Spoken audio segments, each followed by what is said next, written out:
नमस्कार, मी डॉक्टर मच्छिंद्र बांगर महाराष्ट्रातील आणि देशातील हवामान परिस्थिती संदर्भात ताजा अंदाज देणार आहे. आपण सध्या बघतो संपूर्ण भारतामध्ये वातावरण बदलू लागलं आहे. मात्र मान्सून पुढे सरकण्यात दोन्ही शाखा या कमकुवत ठरलेल्या आहेत. मात्र आता सध्या आपण अशा मोडवर येऊन थांबलेलो आहोत की आता दोन्ही शाखा पुन्हा सक्रिय होणार आहेत आणि मान्सून देखील लवकरच म्हणजे 1 ते 2 दिवसात पुढे सरकण्यासाठी अनुकूल वातावरण तयार होत आहे. त्यामुळे मान्सून पुढे सरकेल, परंतु जे हे हवामान बदल आहेत हे महाराष्ट्रामध्ये पाऊस देणार आहे. त्यामुळे आपल्याला त्या दृष्टीने या अंदाजाकडे बघायचे. आपण या ठिकाणी मान्सूनच्या प्रगतीमध्ये कालही बघितलेलं आहे, आजही आपण केवळ उजरती नजर टाकूयात. 23 तारखेपासून 27 तारखेपर्यंत मान्सूनची प्रगती झालेली नाही पश्चिमी साईडला, तर पूर्व शाखेकडे 12 तारखेपासून 27 तारखेपर्यंत मान्सून एकाच ठिकाणी आहे. आणि अशा पद्धतीने मान्सून रखडण्याचं मुख्य कारण एल निनोचा प्रभाव हेच असतं, कारण त्याला अनुकूल अशा प्रकारची परिस्थिती निर्माण होत नाही आणि त्यामुळे मान्सून रखडला जातो. तर याचा अर्थ थोडा मान्सून दरवर्षीच्या तुलनेत कमजोर आहे. आपण जेव्हा बघतो की पावसाचं प्रमाण हे वाढत नाहीये, मान्सून पुढे सरकत नाही, त्याचा परिणाम काय झाला तर या ठिकाणी उष्णतेची लाट उत्तरेत सक्रिय झालेली आहे. महाराष्ट्रामध्ये येलो अलर्ट दिलेला होता. बऱ्याच ठिकाणी काल पाऊस झाला, परंतु कोकण, मध्य महाराष्ट्र, पश्चिम महाराष्ट्र आणि उत्तर महाराष्ट्रात पावसाचं प्रमाण तसं थोडं कमी होतं. ठिकठिकाणी भाग बदलत पाऊस झालेला आहे. 29 तारखेला पश्चिम भारतामध्ये आणि उत्तर भारतामध्ये पावसाचं प्रमाण कमी आहे. मात्र संपूर्ण दक्षिण भारतामध्ये, मध्य भारतामध्ये, पूर्व भारतामध्ये पावसाचं प्रमाण असणार आहे. पूर्व भारतात ऑरेंज अलर्ट, काही राज्यात रेड अलर्ट, तर केरळमध्ये ऑरेंज अलर्ट आहे. थोडी समाधानाची बाब म्हणजे तामिळनाडूचा भाग जर सोडला तर बऱ्याच राज्यांमध्ये पावसाचं प्रमाण वाढतंय. म्हणजे एकूण जे प्रमाण आहे भारतामध्ये पावसाचं ते वाढतंय. 1 तारखेला ही जमेची बाजू आहे. आपण एकूणच भारतीय हवामान खात्याच्या अंदाजानुसार मध्य प्रदेश, राजस्थान, गुजरात आणि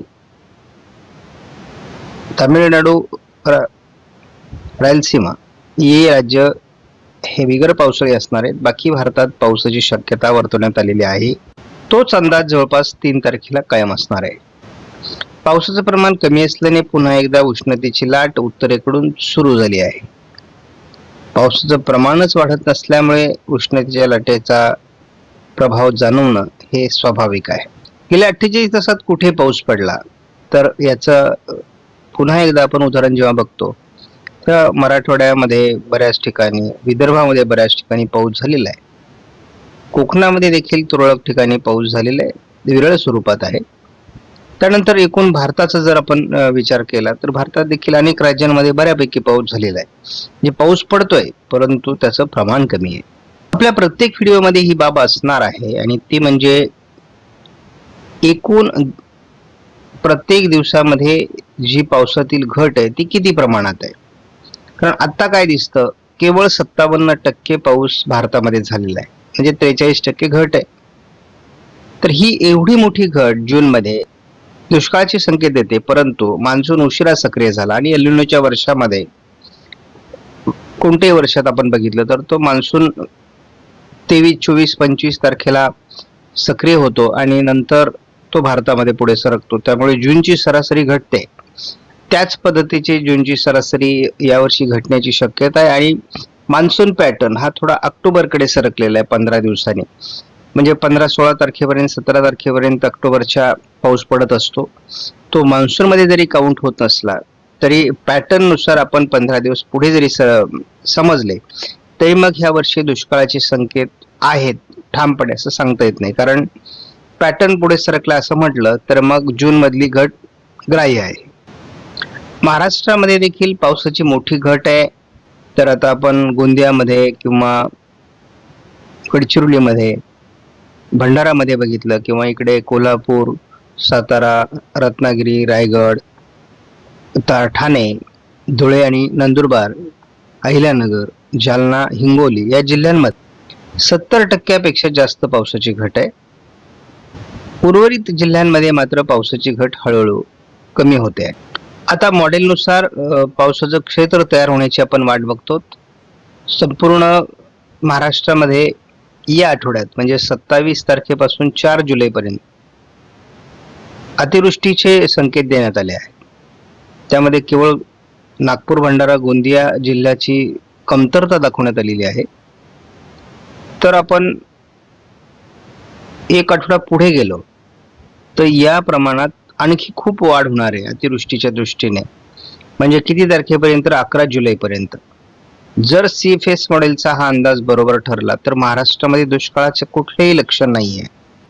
न्यूमेरिकल मॉडेल प्रिडिक्शनच्या GFSच्या अंदाजानुसार दोन्ही समुद्रांमध्ये मोठ्या प्रमाणात बाष्प वाढताना दाखवलेला आहे. त्यामुळे एकूणच पावसाचं प्रमाण वाढण्याकरता या ठिकाणी अतिशय चांगली परिस्थिती निर्माण होते. त्यामुळे बघूयात वातावरणीय बदल काय काय होत आहेत. पावसाच्या प्रमाणात या मॉडेलनुसार वाढ होण्याची शक्यता दिलेली आहे आणि या ठिकाणी एक चक्राकार स्थिती दाखवण्यात आलेली आहे. संपूर्ण दक्षिण भारतासहित महाराष्ट्रात पावसाचं प्रमाण वाढण्याची शक्यता दाखवण्यात आलेली आहे. 30 तारखेचा आपण जेव्हा अंदाज घेतो तेव्हा या पावसाच्या प्रमाणात वाढ होते. शिवाय किनारपट्टी भागामध्ये पावसाचं प्रमाण वाढते.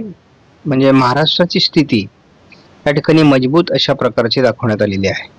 आता मात्र मान्सून पुढे सरकण्यासाठीची ज्या काही बाबी आहेत त्याच्याकडे आपल्याला लक्ष देणं आवश्यक आहे.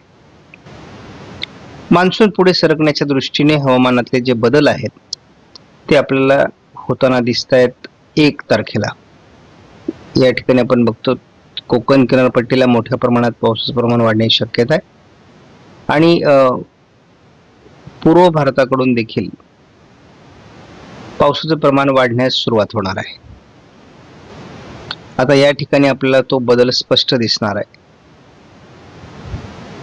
आपण बघतो की अशा पद्धतीने पाऊस पूर्वेकडून वाढायला सुरुवात होणार आहे. या ठिकाणी एक वादळी प्रणाली विकसित होण्याची शक्यता आहे आणि पूर्व शाखेला ती पुढे घेईल.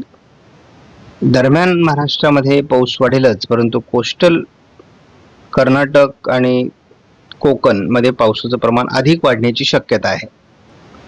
या ठिकाणी आपण स्पष्टपणे बघतो की मोठ्या प्रमाणात या ठिकाणी आपल्याला मान्सूनचे पुढे सरकण्याच्या दृष्टीने वातावरण आहे. या ठिकाणी एक सिस्टम विकसित होते आणि पावसाचं प्रमाण वाढत आहे. मुसळधार पाऊस आपल्याला या भागामध्ये बघायला मिळतोय. त्यामुळे पावसाचं प्रमाण महाराष्ट्रात वाढणार आहे. आपल्याला स्पष्टपणे एक वादळी प्रणाली या ठिकाणी दिसते आणि त्याचा परिणाम मोठ्या प्रमाणात अतिवृष्टीच्या स्वरूपात महाराष्ट्रात आणि काही कर्नाटकच्या भागामध्ये दाखवलेला आहे. तर आपण बघतो की ही 4 तारीख आपल्यासाठी फार महत्त्वाची आहे. शिवाय एकापाठी एक सिस्टम विकसित जर झाल्या तर भारतावर पावसाचं प्रमाण वाढू शकतं. शिवाय मान्सून पुढे सरकण्यासाठी सुद्धा अनुकूल परिस्थिती निर्माण होते. जसा ही जुलै सुरू होईल तसा मान्सून पुढे सरकण्यास सुरुवात होईल. या मॉडेल नुसार तरी खूपच चांगल्या प्रकारची पावसाळी प्रगती 5 जुलैपर्यंत आपल्याला झालेली दिसेल. बहुतांश भारतामध्ये आपल्याला पावसाचं प्रमाण वाढताना दिसते. थोडं गुजरात, राजस्थानचा भाग सोडला तर संपूर्ण भारतात पावसाळी परिस्थिती असणं अपेक्षित आहे. महाराष्ट्रावर अतिशय उत्तम अशा प्रकारचं मुसळधार पावसाचं वातावरण आहे. शिवाय संपूर्ण भारतामध्ये देखील पावसाळी परिस्थिती दिसते. या मॉडेलने संपूर्ण मध्य भारतावर मोठं पावसाळी प्रमाण आणि कोस्टल भागातही मोठं पावसाळी प्रमाण हे 7 तारखेला दाखवलेलं आहे. त्यामुळे एकूणच मान्सूनची प्रोग्रेस झालेली असेल निर्धारित तारखेच्या दरम्यान असं दिसतंय. आपण जसा अंदाज JFSचा बघितला तसा आपण ECMW मॉडेलचा, या 2च मॉडेल आपल्यासाठी महत्त्वाचे आहेत महाराष्ट्रासाठी, ते आपण बघतो. आज काय होणार आहे तर आज 28 तारखेला जवळपास शेवटचे 3 दिवस जूनचे आहेत, परंतु पहिला बदल कोकण किनारपट्टी भागामध्ये पावसाचं प्रमाण आज वाढणं अपेक्षित आहे. शिवाय महाराष्ट्राच्या दक्षिणेकडूनही पावसाचं प्रमाण वाढणं अपेक्षित आहे. त्यामुळे आज पाऊस वाढेल ही एक अपेक्षा घेऊन आपण आजच्या तारखेचा अंदाज बघतो. 29 तारखेला देखील महाराष्ट्रभर पावसाचं प्रमाण वाढणं अपेक्षित आहे. कोकणात मुसळधार पावसाला सुरुवात होणं अपेक्षित आहे. आता मॉडेलने जो पाऊस दाखवलाय त्या प्रमाणात पाऊस पडणार आहे का? कारण दोन्ही मॉडेल आता पाऊस दाखवत आहेत.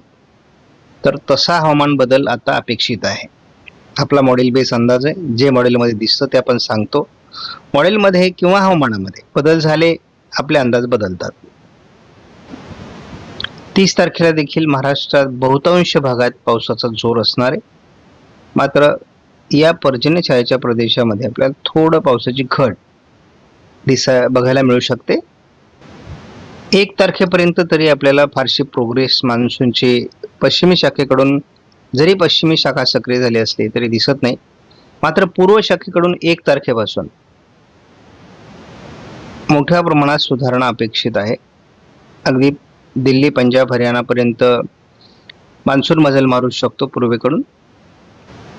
मान्सूनची प्रगती जसंही जुलै सुरू होईल तशी सुरू होईल आणि त्यामुळे झटपट उत्तर भारतामध्ये मान्सून पोहोचण्यासाठी अनुकूल परिस्थिती आहे.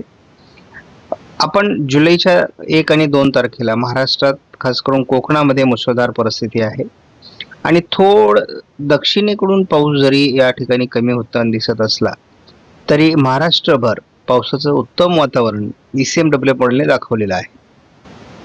3 तारखेला मान्सूनची मोठी प्रगती उत्तर प्रदेश, पूर्व राजस्थान, मध्य प्रदेश, दिल्ली, पंजाब, हरियाणा, उत्तराखंड, हिमाचल प्रदेश, जम्मू काश्मीर या दिशेने होताना दिसते.